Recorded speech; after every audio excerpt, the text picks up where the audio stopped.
Hi, my name's John. A year ago, I never even heard of Fruits Basket. That is until my fiancé introduced the anime to me. And I'm Allie. I've been reading the manga since I was in 3rd grade. We loved watching season 1 together so much, and we'd have all these crazy long discussions about what happened in each episode. And for season 2, we thought it would be really fun to share our conversations with you. So join us today as we talk about season 2, episode 19, There's Just No Way. So if you're a returning listener, then welcome back. If you're a new listener, then we're happy to have you on this week's episode of our Fruits Basket podcast. So if you like this kind of content, you want to see more of it coming from this channel, then make sure to subscribe and ring that notification bell so you never miss another upload. And share it with all of your friends wherever you share things, whether that's on Twitter, Discord, Reddit, or anywhere else. But with all that out of the way, where are we starting? Okay, we're starting out. Rin wakes up. She sees her mom, but no, it's actually Tohru because she's not doing that well. I feel like this is so telling. Just in general, we talked about this at length in the last episode, but where her mental state is at, that immediately upon waking up, she sees her mother and then realizes it's Tohru. I just feel so bad for this poor girl. This is such a short little scene, but it's so, I don't know, it's heart-wrenching. Yeah, and when she immediately sits up and Tohru's like, no, please lie down. Let me go get Hattori. Like, everything's okay. And, yeah, Rin's not doing well. And there was something else that happened in this that really kind of stood out to me. It was such a short little scene. It was that still image of Tohru having her mother's picture right behind all of the Zodiac figurines, you know? Okay. And I thought, I don't know why, but that scene with the hat there too, I don't know, but the framing of that scene really stood out to me, and I felt as though there had to be a reason why they showed that. It didn't feel like just an aesthetic random shot, you know? And I think that the reason that they honed in on that specifically is because of Tohru's kind of shifting in priorities. How so? Okay, so I guess we'll just dive into it right now. Go for it. So, towards the end of the episode, right? When Rin asks Tohru, what is it that's most precious to you, right? Tohru doesn't have an immediate answer. And so I feel like showing Kyoko kind of hovering over the Zodiac figures is showing a shift in, like I was saying, a shift in those priorities. Because the immediate answer, the knee-jerk, would have been her mom, Kyoko, up to this point. But that's not the immediate answer she has anymore. It's from what I'm thinking, because, okay, when she asked that, Akito's eyes flashed on screen, okay? Mm-hmm. Correct me if I'm wrong, but that was from the beach arc moment when Akito told Tohru that Kyo was going to be locked up, okay? And so, we see a little bit of, Kyo Tohru flirting in this episode, a little flirty. And so, I feel like this is alluding to the fact that her priorities have shifted to Kyo. Like, he is what's most precious to her. But she's scared of that because he's going to be thrust into isolation, like Akito told her. And so her first thing that's precious to her died in an accident. Her second thing that's precious to her, if she's not successful, is going to be locked away forever. And I feel like they talk about breaking a lot in this episode, and I feel like all of this mental strain and this fear within Tohru is kind of inching her more towards a breaking point. And so Kyoko overshadowing the Somas is almost the shift in priorities from Kyoko to the Soma family and the curse, and that's where her priority is now, and that's what's precious to her, if that makes sense. I mean, I could definitely see that. She does have her most precious items together, and even at the beginning of the series, you could see that the Zodiac story was something that she really enjoyed to share with her mom, because she had that cute moment where she was Year of the Dog, but she was like, but the cat didn't get to go to the banquet, and I want to be Year of the Cat. And she had that precious story with her mom. We see it in season 1, episode 1, where she comes across Shigure's set of Zodiac animals, and she's like, the cat's missing. So this set of Zodiac animals was something that used to be precious with her and her mom.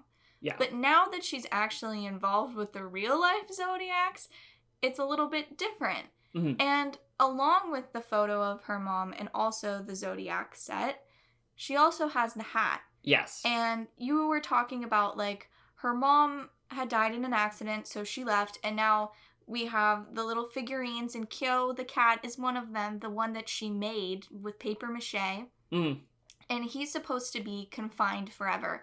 But that hat, she still doesn't know. Like, we as an audience know that Yuki gave her the hat. Yeah. Yeah.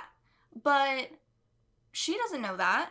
So, to her understanding, the boy with the hat, she's never seen him ever again. But he's the one that saved her. Yeah. And so the whole idea that a lot of these things that she has that are her most precious items, they just keep disappearing, and she just has the mementos. Yeah. Like, yeah. She has her mom's photo, she has the hat, and she has these figurines, but they're all supposed to be confined with Akito or Kyo in his cat room. Yeah, so they just keep disappearing. Yeah, and so kind of like what I was saying, it's almost like it's the tragedy of Tohru to end up isolated. Everything that's good for her goes away, you know? So even though, like, her mom's the one that died, and Kyo's the one that's going to be locked up, and the Zodiac are going to be the ones that are bound to Akito in that little Soma clan nest, she's going to be the one to be alone at the end of it all.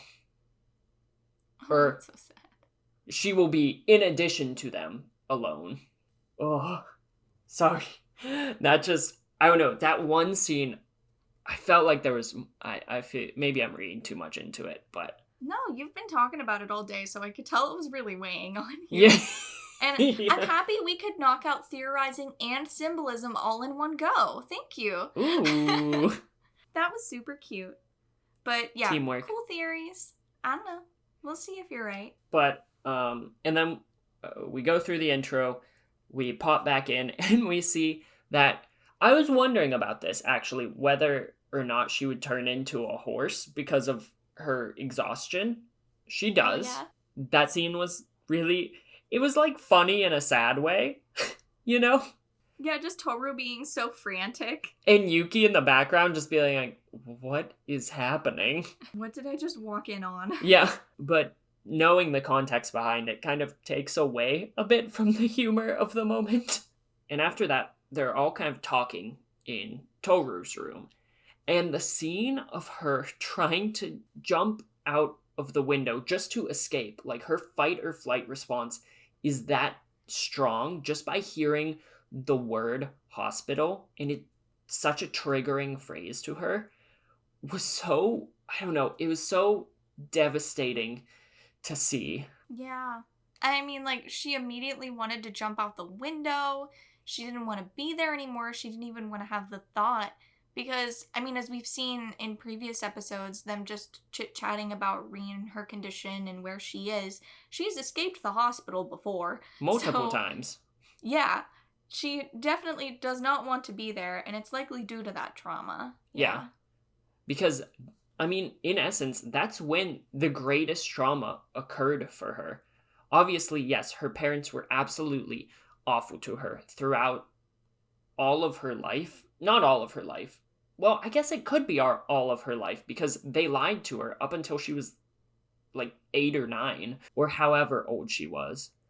And then they snapped and started just being the worst humans possible. But that's the site that they abandoned her. And so going back will trigger that memory every single time. And I can't even begin to imagine what that would feel like, what that would be like. And I think Tohru kind of said it best.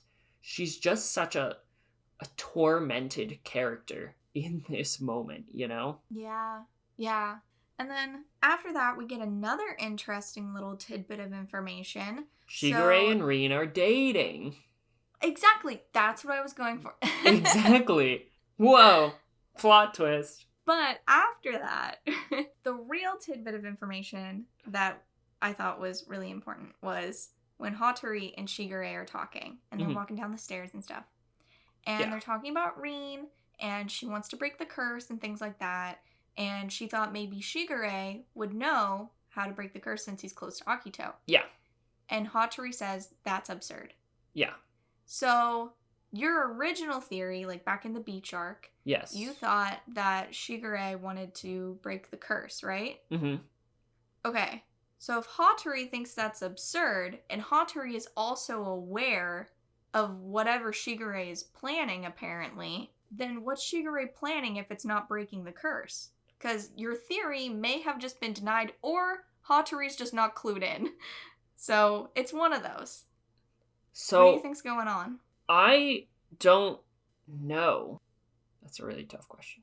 So I don't know if that's what he meant from my perspective. Like, that's not how I read the scene when I first watched it, you know?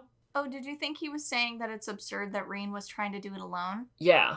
Because it could be read that way too, so I get that. Yeah, that's... I mean, maybe I'm wrong. Who knows? That's 100% what I thought he was saying. Because...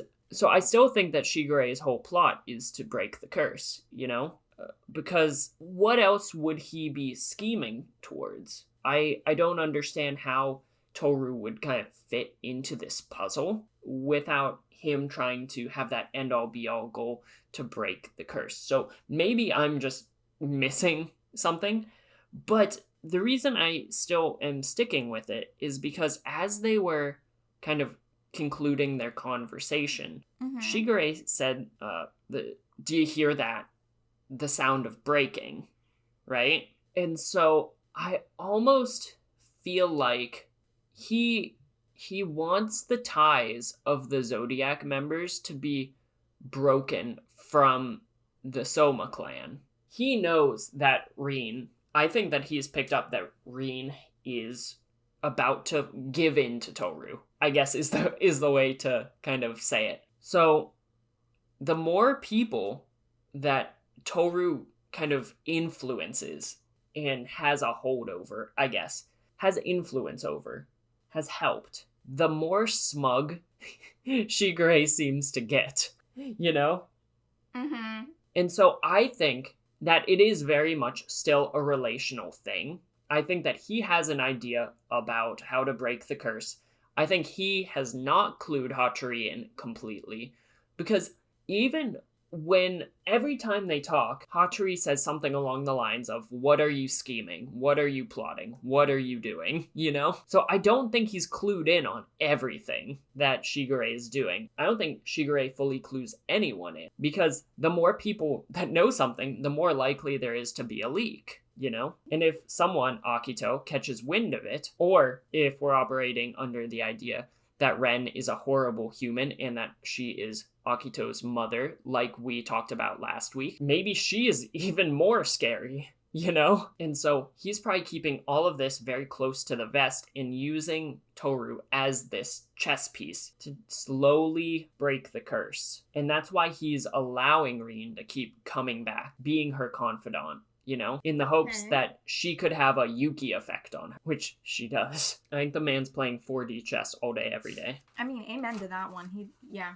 Shigure is a mystery. But, okay, so after that little bit, which, yes, I do know that there is a smidge missing. It's a panel, manga readers, I know. And I will always leave a comment down below that has scenes that are missing or just little tidbits or my thoughts on John's theories. So you can find that below of all the little panels that I found, at least, that are missing. Please contribute if you find more. But the next scene that we get is Yuki talking to Rin. And it was just so sweet that Yuki was trying to, I don't know if he was just trying to cheer her up or what was going on there, but he was like, Haru really loves you, really does. And whatever he was doing, it was sweet. I don't know. I'm not always clued into the mysteries of Yuki Soma, but I feel like in this particular instance, we keep seeing these parallels between Rin and Yuki occurring more and more often.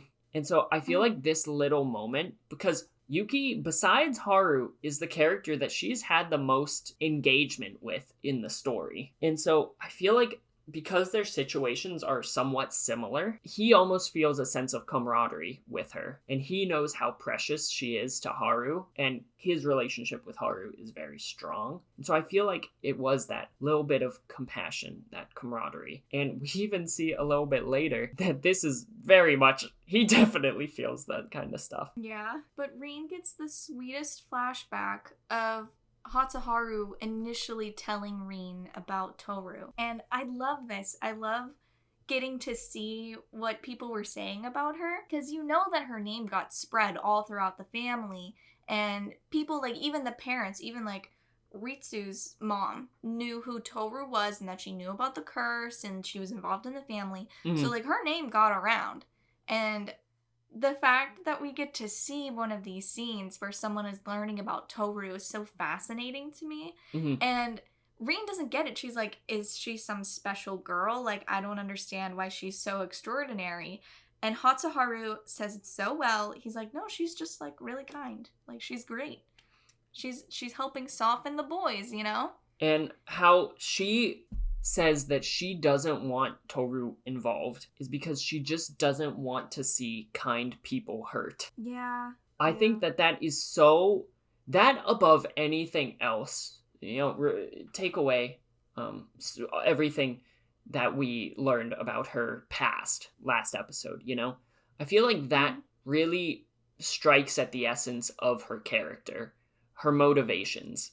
Even though she may have a cold exterior, kind of, she might be a little brash, a little bit rude sometimes. It seems like her goals are very much invested in protecting people and saving people and not wanting to see good people get hurt the way she has. Oh yeah, and she totally blames herself for that too. She thinks that she's an instigator. She thinks that she's a clingy, annoying person who leans and depends on people in ways that they don't want. And it's all just because they're kind. And she doesn't want to have to lean on Tohru. She doesn't want to have to lean on Hatsuharu. And she feels bad that she does that.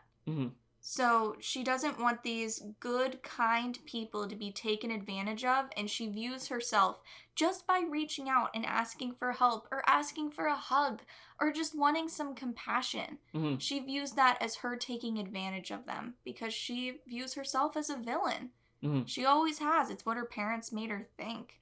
Yeah. So that's why I love Rin as a character. And she's so interesting. And we see, we see her start interacting with Tohru. And this scene, right, kind of shocked me because I never thought that I would see Tohru even raise her voice. I mean, I feel like it was bound to happen eventually, but oh my goodness, this fight was... Yuki and Kyo came out of their rooms like, what is happening? Tohru in a fight? And I think you said it in a previous episode. You had said something like, I wonder what it would be like if Tohru was in a fight. Yeah, like, I did. What would that argument be? And I think it's so telling that it's about breaking the curse. And everyone, this is a recurring little phrase, tells Tohru not to meddle. And always her response is that she is going to meddle. Like, it's always the word meddle. I think that's a really fun kind of recurring thing.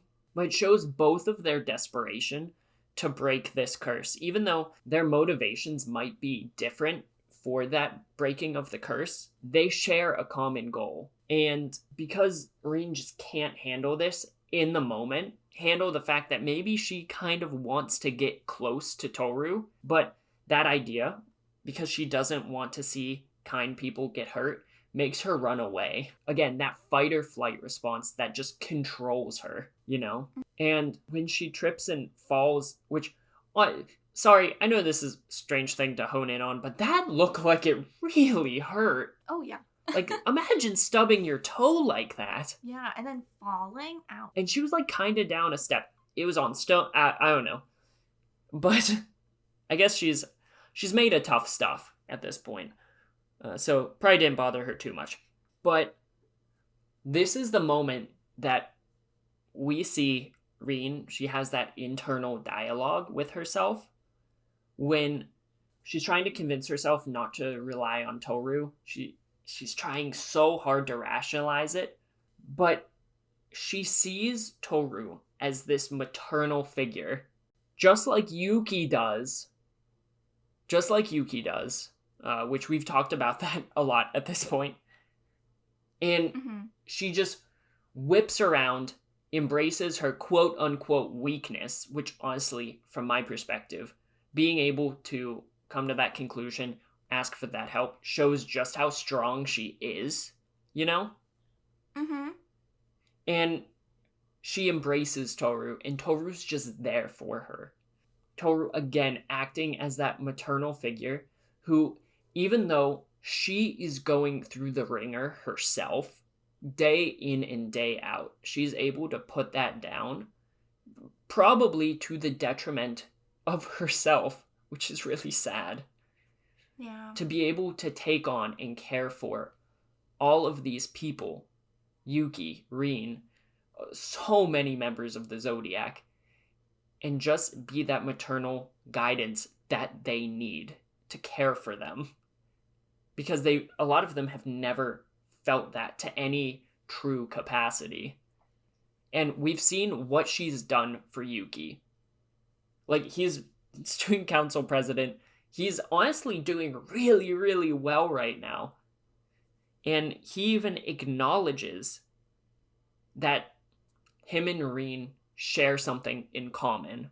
And while he doesn't say it explicitly, I think that shared desire, or however he put it, is to have someone who cares for them in that maternal role that their own mothers couldn't fill. Yeah. And I do have to compare Rin to some characters right now. Go for it. So, you've already done a fantastic job comparing her to Yuki, but another character that she kind of mirrors in these scenes is Kisa. Because Kisa also relied on Tohru like a mother, also cried in her arms, quite literally put her head in Tohru's lap and cried. She was the child version of what Rin is going through right now. Or at least the actions of leaning and caring and being cared for. Both of them were in Tohru's bed, you know. Tohru went out of her way to make them feel special by either making Kisa's favorite meal or by making Rin something that she doesn't hate, which is Jello. So you kind of see how Rin is similar to Kisa in that way, and I think it's really cute that there's that comparison there. And I also really like comparing Rin to Hiro, because Hiro is obviously a child. He's not clued in on how to pick up things that someone like Tohru is going through. He hasn't had enough life experience to realize that, oh, okay, Tohru is not some happy-go-lucky girl where everything is great with her. She has secrets, she has a box with a lid on it, just like I do. He figures that out eventually, but it took him way longer than it took Rin, who we see later in the episode. She pokes Tohru a little bit with that, like, what's most precious to you question. Yeah. And she realized that she poked a little too hard. And she acknowledges at the end of the episode, oh yeah, Tohru knows. She knows what it's like to be alone. Which Tohru says, the reason I bring that up right now is Tohru had said to Rin when they're hugging, she had said, it's scary to be on your own. Yeah. So Rin knows. She is aware. Unlike Hiro, she is aware that Tohru has gone through things. Just like Kisa was aware when Tohru shared her story about being bullied. So I like comparing Rin to these characters who have had similar experiences. So she's cool. Yeah. And just Tohru's patience, her kindness, her supportiveness, that unconditional positive regard. This scene had me bawling. Like, yeah. And everything about it was framed so perfectly. because it starts out in the middle of the night, essentially. It's still very dark out, and the music, the way it ebbs and swells in the big moments and then, recedes out in the softer, more delicate moments, it just fits the tone so incredibly perfectly that, I don't know, the audio direction of this show is out of this world good. It is so good. One of the best in any anime, in my opinion, that I've ever seen. And it hits on that when the sun kind of rises. I almost feel like that indicates a turning of a page for Rin. That there is light at the end of this dark tunnel she's been in. Whether that's Tohru, Hatsuharu, both. I almost feel like we're going to see Rin, well, she's still going to have her struggles. She's still going to be facing these internal demons. I think that we're going to see a lot of growth from her moving forward in her relationship with the other Zodiac members and with Tohru. And I'm so excited for that. Because I was very lukewarm to disinterested in Rin for a very long time. And now I'm so invested in her that I want to see her all the time. So, after all of the Rin goodness, we cut to the school, and we get to see some really good Yuki content. Oh, the moment, okay, this is just gag after gag, and I think it's so perfect, while also having that remaining emotional resonance with his conversation with Haru. Because, okay, just Haru saying that Rin attacked him with an IV was hilarious. But I think that the more nuanced aspect of that conversation was that while Rin is still kind of undergoing all of this stuff, Haru's really indicating that he doesn't necessarily need to watch over and look out for Yuki as much as he used to. Him very symbolically and funnily passing the torch over to Kakeru, saying, "Watch him for me," and Kakeru saying, "I will protect your daughter," or "I'll treat your daughter well," or something along those lines. But Haru saying that Rin needs me right now is how I read it, at least. You seem like you're in a good place, and I'll be here if you need me. And I think that really encapsulates their relationship and how it's growing. They're people who are growing. I think that's such a good little thing you picked up. I like that. But yeah, this Yuki content makes me so happy because it's such a 180 from where he was in season 1. Because now he has his own friend group, and Hatsuharu is seeing that. It's not just like, oh, you're gonna go hang out with Tohru and Kyo and Momiji and, all the people that we always hang out with. It's like, Yuki has his own friends. Wow. And, Yuki's getting aggravated and making jokes and saying he's gonna hit Kakeru. And Kimi's on the intercom calling him Yun in front of the entire school, and Yuki didn't even, entirely lose it. This is a normal occurrence. Yeah, he was just... Hatsuharu's picking it up. A bit mortified, but he was like, "Oh, Kimi, why? Why do you have to stir the pot?" He wasn't angry about it. He was just saying, the Prince Yuki fan club, they're gonna kill you. Which, them chasing her down just slayed me. But then we get clued into another little thing that Yuki's working on, which is the cultural festival. That's totally going to be an arc, isn't it? I mean, it's an anime. You can't have a school cultural festival without it being, a big thing.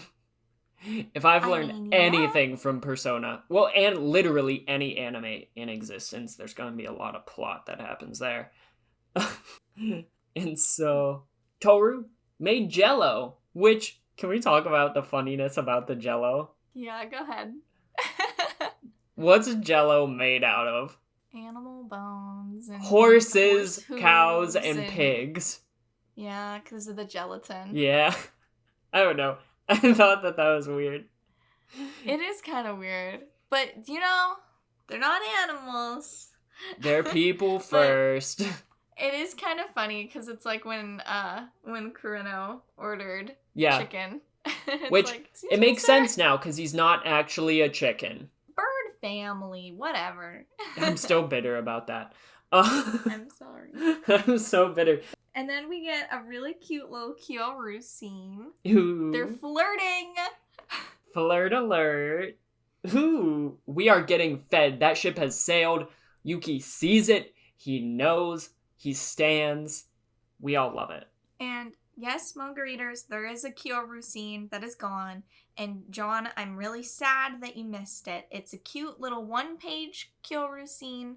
And if it doesn't show up in another episode, then I'll show you once the anime's over. And you can go, oh, that's cute. Oh, it's cute. Something really funny about this is how Shigure said, sorry for dragging you into our family troubles. And I'm like, Shigure, A, that's your whole plan. B, that's the plot of this show. Yeah. What are you talking about? Sorry for dragging you into our family troubles. What's happened for the past, 30-some episodes? You're right. You're not wrong. But then we get Tohru, our sweet girl. She visits Rin. And I love them together. Their friendship makes me so happy. Mm-hmm. And Tohru once again finds someone who can tell her stuff. Like, she had Kazuma, who told her a little bit, but, he pretty much handed over everything he knew. So it's like, I ran out of this resource. Great to lean on him. Love him. Great parental figure to Kyo. But he doesn't have the juicy details. And she got some juicy details from Kyo about Kureno. But, even he's like, you should stay away from Kureno, He's not really that great. Leave him alone. Kind of stop meddling. Kind of Stop thing. meddling. But then she gets wanna Rin. meddle. Then she gets Rin, and Rin's like, let me just learn you a thing. Yo, she's the quest NPC that, they were like, oh crap, we forgot to give a lot of exposition to the main character. We need to right now, because this is a pivotal moment in the game's plot, if this were a video game. They're like, the information this character, this NPC has is too great. We cannot introduce them to the main character yet. Too important. Yeah. We must withhold until a crucial moment. Yeah. And but Tohru gets those juicy deets. Yeah. And I like how she mentions that Akito probably doesn't know how to break the curse either. Because when you think God, you think he's the one that's kind of pulling all the strings in this situation. But I don't think he is. I talk about this all the time. I think he's the most tragic character of them all. Because he is God, but it's not like he's omnipotent. He's just the center of all of this awfulness and the center of everyone's hatred, And so who wouldn't lash out in awful, awful ways if everyone hates you, Especially the ones who are literally bound to you. Because I don't think Akito's stupid. I don't think that he believes that, Shigure and Hattori are glad to be around him when he calls, He just does whatever his impulses tell him to, because that's all he's ever known. Because even though he has the worst of it, he's still the family head, so I feel like a lot of people don't feel comfortable telling him no. Except probably Mama Ren, who mentally ruined him. That's just a theory. An anime theory. But another theory, that Tohru has. Spicy. Is that Kureno might know how to break the curse. Do you think he knows how? Because Rin is not convinced. I feel like he has... So I feel like all of these characters have pieces, but they've never all come together to brainstorm, Yeah. Like in a group project, everyone has their jobs, and that's how you complete the project to the best of your ability. If one person is slacking or withholds information or just doesn't do their work, it's not going to work out successfully. So I think Kureno definitely has some information that could give them a clue, but I don't think he has the full picture. I think he's probably just being that close to Akito and the center of the estate. I think he's picked some stuff up. I think he'll be a pivotal piece, but I don't think he has the full answer, because A, that would just be too easy, you know? And B, it just doesn't make sense that he would be privy to that if Akito wasn't. And so this is when we actually see Toru's dream of her mom. And I think that we've already kind of discussed this at the very beginning. But again, the way they frame this scene of it being this kind of ethereal nightmare where she's back in her old apartment, and the music, which is a song we hear all the time, but it was distorted, like it was wrong, kind of indicating that nightmare, and it made me feel unsettled while we were watching it, showing that Tohru is not in a good place.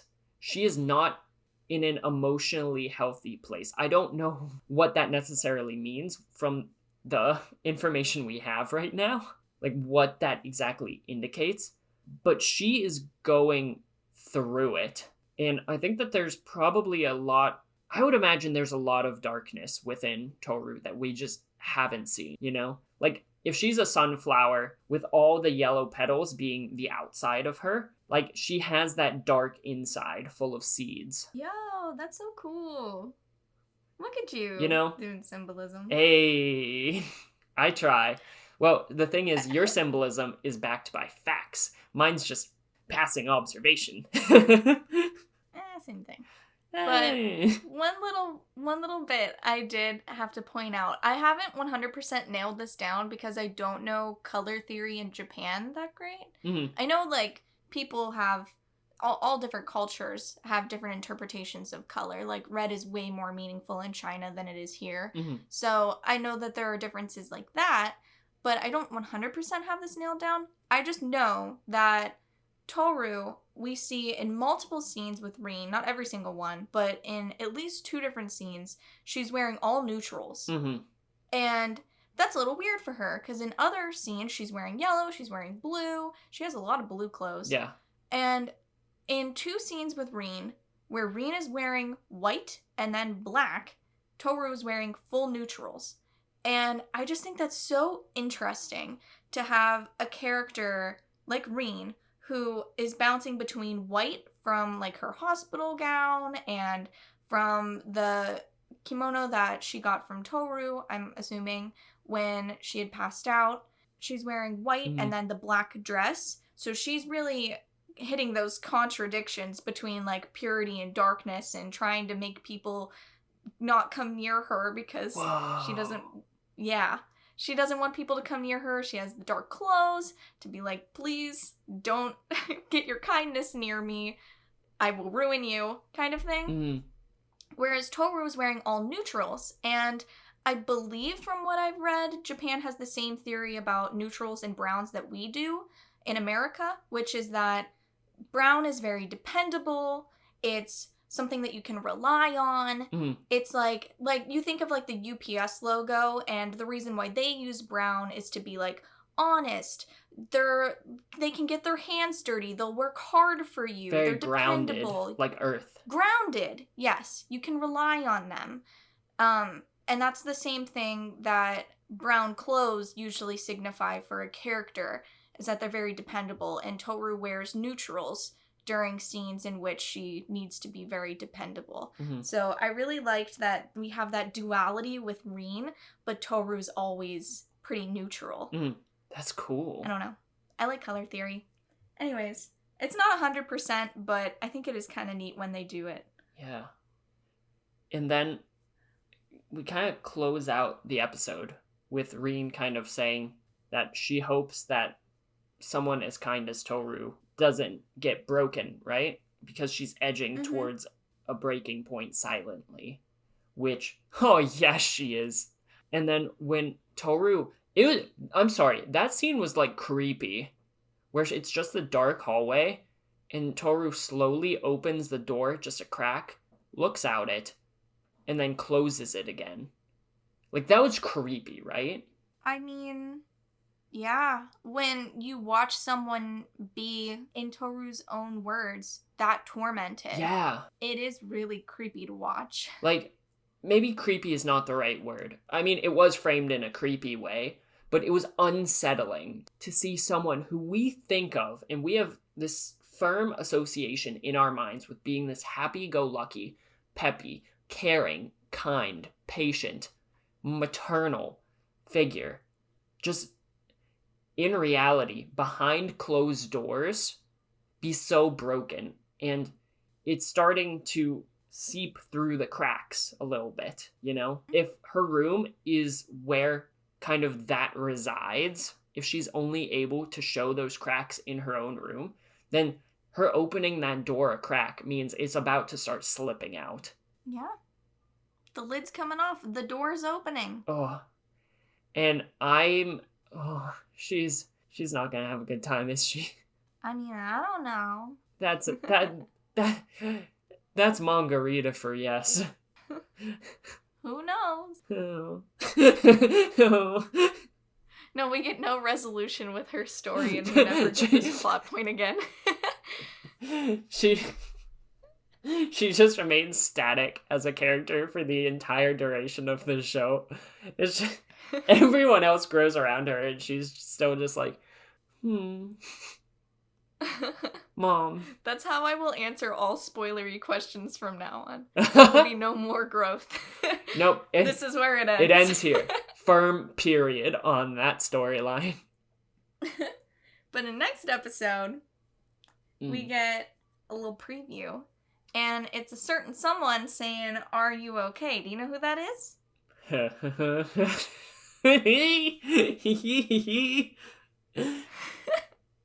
I might. Who is it? Is it Machi? It could very well be. Because I could not figure it out. Because I went through everyone and I was like, that's not their voice though. I went through everyone and I was like, whose voice have I not heard?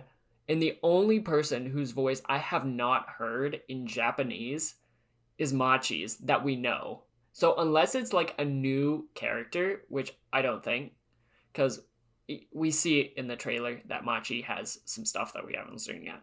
And so I think it's Machi. And if we get a Machi episode, oh my god, I'm going to be fed. Oh, give me that Yuki Machi goodness. I know that they're not confirmed, but he gave her a leaf. So they're confirmed. So he proposed. Yes, he proposed. That's what that was. They're married. Oh my god. They're about to have their 15th anniversary. We're all very happy for them. Oh my god. They're going to Cabo. But is there anything else that you wanted to talk about in particular? No, that's all good. We really went in on this episode. Yeah. Well, there was just so much. Every moment was jam-packed. Heck yeah. But that'll do it for this week's podcast, guys. So if you liked this video, if you want to see more of this kind of content coming from the show, make sure to like the video, subscribe to the channel, and why not even ringing that notification bell so you never miss another upload. And while you're at it, why not sharing it wherever you like sharing things, whether that's Discord, Reddit, WhatsApp, or anywhere else. We would really appreciate it. But as always, I hope you have a fantastic rest of your day, a fantastic rest of your week, and why not even a fantastic rest of your month. And we will see you in the next video. Later.